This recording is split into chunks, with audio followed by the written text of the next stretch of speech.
भगवान कृष्ण ने गीता के माध्यम से संसार को जो शिक्षा दी है वह अनुपम है। वेदों का सार है, उपनिषद और उपनिषदों का सार है, ब्रह्म सूत्र और ब्रह्म सूत्र का भी सार है गीता। सार का अर्थ है निचोड़ या रस। गीता में उन सभी मार्गों की चर्चा की गई है जिन पर चलकर मोक्ष, बुद्धत्व, केवल्य या समाधि प्राप्त की जा सकती है। दूसरे शब्दों में कहे तो जन्म मरण से छुटकारा पाया जा सकता है। तीसरे शब्दों में कहे तो खुद के स्वरूप को पहचाना जा सकता है। चौथे शब्दों में कहे तो आत्मज्ञान प्राप्त किया जा सकता है।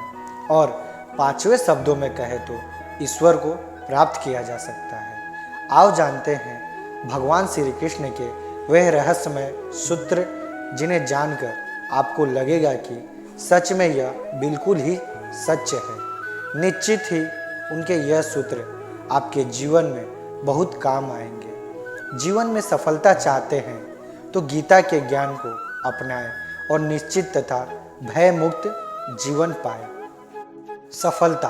भगवान श्री कृष्ण कहते हैं कि यदि आप लक्ष्य को प्राप्त करने में विफल रहते हैं तो अपनी रणनीति बदलें, लक्ष्य नहीं। इस जीवन में ना कुछ खोता है और ना ही व्यर्थ होता है। जो इस लोक में अपने काम की सफलता की कामना रखते हैं वे देवताओं की प्रार्थना करें। श्री कृष्ण कहते हैं कि खुशी मन की एक अवस्था है जो बाहरी दुनिया से नहीं मिल सकती। खुश रहने की एक ही कुंजी है, इच्छाओं में कमी। आत्मविनाश या नर्क के ये 3 द्वार हैं, वासना, क्रोध और लोभ। क्रोध से भ्रम पैदा होता है, भ्रम से बुद्धि विरग होती है। जब बुद्धि विरग होती है तब तर्क नष्ट हो जाता है। जब तर्क नष्ट होता है तब व्यक्ति का पतन हो जाता है। वह जो सभी इच्छाएं त्याग देता है और मैं और मेरा की लालसा और भावना से मुक्त हो जाता है, उसे शांति प्राप्त होती है। विश्वास क्या है? मनुष्य अपने विश्वास से निर्मित होता है। जैसा वह विश्वास करता है वैसा वह बन जाता है। व्यक्ति जो चाहे बन सकता है यदि वह विश्वास के साथ इच्छित वस्तु पर लगातार चिंतन करे तो। हर व्यक्ति का विश्वास उसकी प्रकृति के अनुसार होता है। विश्वास की शक्ति को पहचाने। मित्र और शत्रु दोनों हैं मन। जो मन को नियंत्रित नहीं करते उनके लिए वह शत्रु के समान कार्य करता है। मन की गतिविधियों और होश, श्वास और भावनाओं के माध्यम से भगवान की शक्ति सदा तुम्हारे साथ है और लगातार तुम्हें बस एक साधन की तरह प्रयोग करके सभी कार्य कर रही है। मन अशांत है और उसे नियंत्रित करना कठिन है, लेकिन अभ्यास से इसे वश में किया जा सकता है। सर्वोच्च शांति पाने के लिए हमें हमारे कर्मों के सभी परिणाम को, लगाव को छोड़ देना चाहिए। केवल मन ही किसी का मित्र और शत्रु होता है। उससे मत डरो जो वास्तविक नहीं है, न कभी था न कभी होगा। जो वास्तविक है वो हमेशा था और उसे कभी नष्ट नहीं किया जा सकता। प्रबंध व्यक्ति के लिए गंदगी का ढेर, पत्थर और सोना सभी समान है। सदैव संदेह करने वाले व्यक्ति के लिए प्रसन्नता न इस लोक में है न ही कहीं और। आत्मज्ञान की तलवार से काटकर अपने हृदय से अज्ञान के संदेह को अलग कर दो। अनुशासित रहो, उठो। संदेह, संशय, दुविधा या द्वंद्व में जीने वाले लोग न तो इस लोक में सुख पाते हैं और न ही परलोक में। उनका जीवन निर्णयहीन, दिशाहीन और भटकाव से भरा रहता है। आत्मा न जन्म लेती है और न ही मरती है। जन्म लेने वाले के लिए मृत्यु उतनी ही निश्चित है जितनी कि मृत्यु होने वाले के लिए जन्म लेना। इसलिए जो अपरिहार्य है इस पर शोक मत करो। ना कोई मरता है और ना ही कोई मारता है। सभी निमित्त मात्र है। सभी प्राणी जन्म से पहले बिना शरीर के थे। मरने के उपरांत वे बिना शरीर वाले हो जाएंगे। यह तो बीच में ही शरीर वाले देखे जाते हैं। फिर इनका शोक क्यों करते हो? यह आत्मा किसी काल में भी न जन्म लेती है और न ही मरती है, अथवा न यह आत्मा को करके फिर होने वाली है, क्योंकि यह अनजन्मी, नित्य, शाश्वत और पुरातन है। शरीर के नाश होने पर भी यह नष्ट नहीं होती है। कभी ऐसा समय नहीं था जब मैं, तुम या ये राजा महाराजा अस्तित्व में नहीं थे। न ही भविष्य में कभी ऐसा होगा कि हमारा अस्तित्व समाप्त हो जाए। हे अर्जुन, हम दोनों ने कई जन्म लिए हैं, मुझे याद है, लेकिन तुम्हें नहीं। निसंदेह कोई भी मनुष्य किसी भी काल में क्षण मात्र भी बिना कर्म किए नहीं रहता, क्योंकि सारा मनुष्य समुदाय प्राकृतिक जनित गुणों में द्वारा परवश हुआ कर्म करने के लिए बाध्य किया जाता है। अपने अनिवार्य कार्य को करो, क्योंकि वास्तव में कार्य करना निष्क्रियता से बेहतर है। ज्ञानी व्यक्ति को कर्म के प्रतिफल की अपेक्षा कर रहे अज्ञानी व्यक्ति के दिमाग को अस्थिर नहीं करना चाहिए। अप्राकृतिक कर्म बहुत तनाव पैदा करता है। किसी और का काम पुण्यता से करे, करने से ही कहीं अच्छा है कि अपना काम करे, भले ही उसे अपूर्णता से करना पड़े। बुद्धिमान व्यक्ति कामुक सुख में आनंद नहीं लेता। कर्म योग वास्तव में एक परम रहस्य है। जो मेरा साथ है, मैं उनके साथ हूँ। संपूर्ण ब्रह्मांड में मेरे अंदर ही है। मेरी इच्छा से ही यह फिर से प्रकट होता है और अंत में मेरी इच्छा से ही इसका अंत हो जाता है। मेरे लिए ना कोई घृणित है ना कोई प्रिय, किंतु जो व्यक्ति भक्ति के साथ मेरी पूजा करते हैं वो मेरे साथ हैं और मैं भी उनके साथ हूँ। बुरे कर्म करने वाले सबसे नीच व्यक्ति जो राक्षसी प्रवृत्तियों से जुड़े हुए हैं और जिनकी बुद्धि माया ने हर ली है, वह मेरी पूजा या मुझे पाने का प्रयास नहीं करते।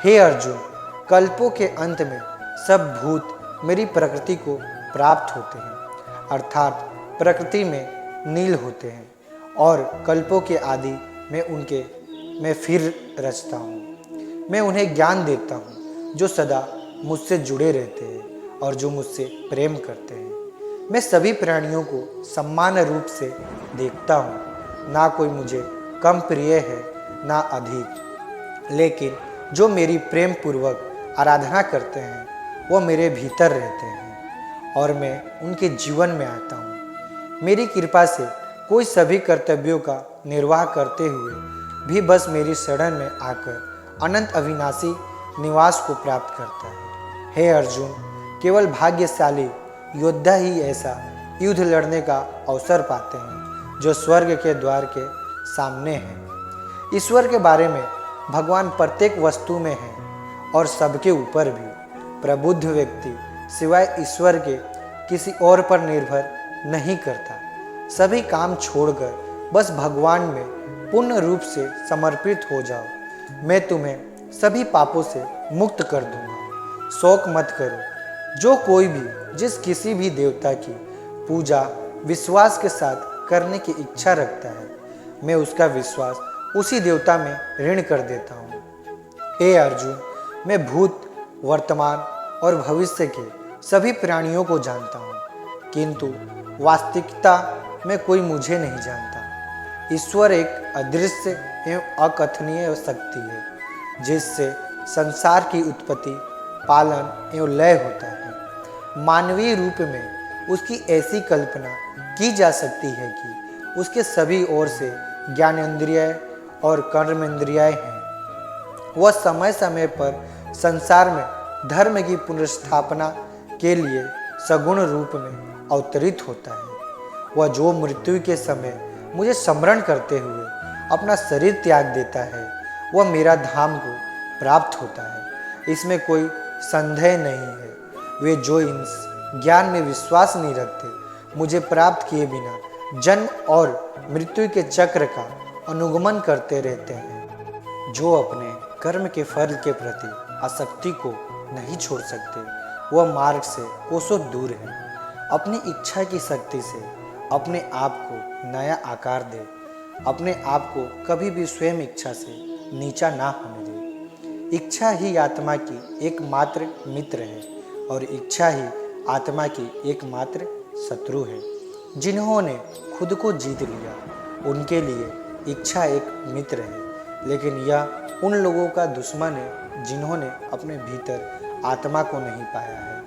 सर्वोच्च वास्तविकता उन लोगों की चेतना में प्रकट होती है जिन्होंने खुद को जीत लिया। शांत मन में ध्यान की गहराइयों में आत्मा स्वयं को प्रकट करती है। स्वयं के माधव से स्वयं को देखकर एक आकांक्षी पुण्यता के आनंद और शांति को जानता है। कोई भी जो अच्छा काम करता है उसका कभी भी बुरा अंत नहीं होगा, न तो यहाँ और न ही आने वाले युग में। गंभीर तपस्या और ज्ञान मार्ग से ध्यान श्रेष्ठ है। मुझ पर अपना मन लगाकर योग के अभ्यास से स्वयं को अनुशासित करो। मैं उन लोगों के लिए हमेशा मौजूद हूँ जिन्होंने मुझे हर प्राणी में महसूस किया है। व्यक्ति जो चाहे बन सकता है यदि यह विश्वास के साथ इच्छित वस्तु पर लगातार चिंतन करे तो। मन बहुत चंचल है जो इंसान के दिल में उथल पुथल कर देता है। जैसे वह मेरे पास आते हैं वैसे ही मैं उन्हें ग्रहण करता हूँ। सभी पथ पार्थ मानव को मेरी ओर ले जा आते हैं। इंद्रियों से मिलने वाला सुख पहले तो अमृत जैसा लगता है, लेकिन अंत में यह विष के समान कड़वा होता है। जब ध्यान में महारत हासिल हो जाती है तब मन हवा रहित स्थान में दीपक की लौ की तरह अड़िंग रहता है।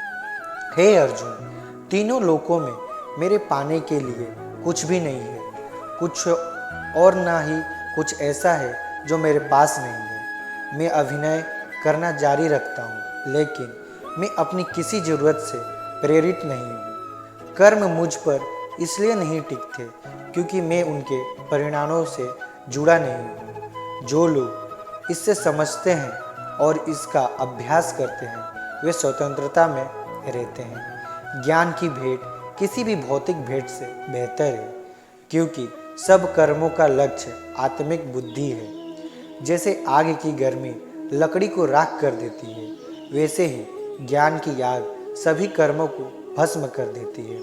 अप्राकृतिक कर्म बहुत तनाव पैदा करता है। हर व्यक्ति का विश्वास उसकी प्रकृति के अनुसार होता है। मैं उन्हें ज्ञान देता हूँ जो सदा मुझसे जुड़े रहते हैं और जो मुझसे प्रेम करते हैं। मेरी कृपा से कोई सभी कर्तव्यों का निर्वाह करते हुए भी बस मेरी शरण में आकर अनंत अविनाशी निवास को प्राप्त करता है। बुद्धिमान व्यक्ति कामुक सुख में आनंद नहीं लेता।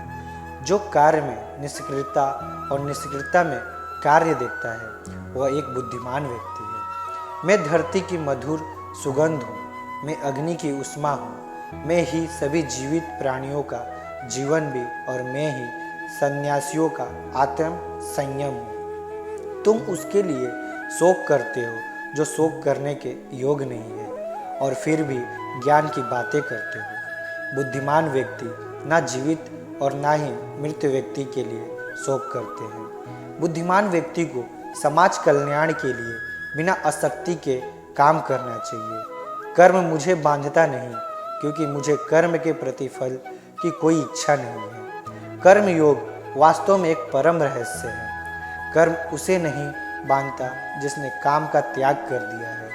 अपने अनिवार्य कार्य को करो क्योंकि वास्तव में कार्य करना निष्क्रियता से बेहतर है। आत्मज्ञान की तलवार से काटकर अपने हृदय से अज्ञान के संदेह को अलग करके अनुशासित बनो। मनुष्य अपने विश्वास से निर्मित होता है। जैसा वह विश्वास करता है वैसा वह बन जाता है। इस जीवन में मनुष्य न तो कुछ खोता है और न ही कुछ व्यर्थ होता है। मन अशांत है और उसे नियंत्रित करना कठिन है, लेकिन अभ्यास से इसे वश में किया जा सकता है। केवल मन ही किसी का मित्र और शत्रु होता है। व्यक्ति या जीव का कर्म है ही उसके भाग्य का निर्माण करता है। जब मानव अपने कार्य में आनंद खोज लेता है तब वह पुण्यता प्राप्त कर लेता है। नर्क के 3 द्वार वासना, क्रोध, और लालच है। क्रोध से भ्रम पैदा होता है, भ्रम से बुद्धि व्यर्थ होती है। जब बुद्धि व्यर्थ होती है तब तर्क नष्ट हो जाता है। जब तर्क नष्ट होता है तब व्यक्ति का पतन हो जाता है। मन की गतिविधियों, होश, श्वास और भावनाओं के माध्यम से भगवान की शक्ति सदा तुम्हारे साथ है और लगातार तुम्हें बस एक साधन की तरह प्रयोग करके सभी कार्य कर रही है। निर्माण केवल पहले से मौजूद चीज़ों का प्रक्षेपण है। उसमें मत डरो जो वास्तविक नहीं है, कभी ना था ना कभी होगा। बस दोस्तों, आज के लिए इतना ही। हम जल्द ही मिलेंगे अपने नए वीडियो के साथ। अगर आपको मेरी वीडियो अच्छी लगी हो तो प्लीज़ चैनल को सब्सक्राइब कर लें और बेल आइकन को ऑन कर लें, जिससे हमारी नई सारी वीडियो का नोटिफिकेशन आप सभी को मिलता रहे। जय श्री कृष्ण।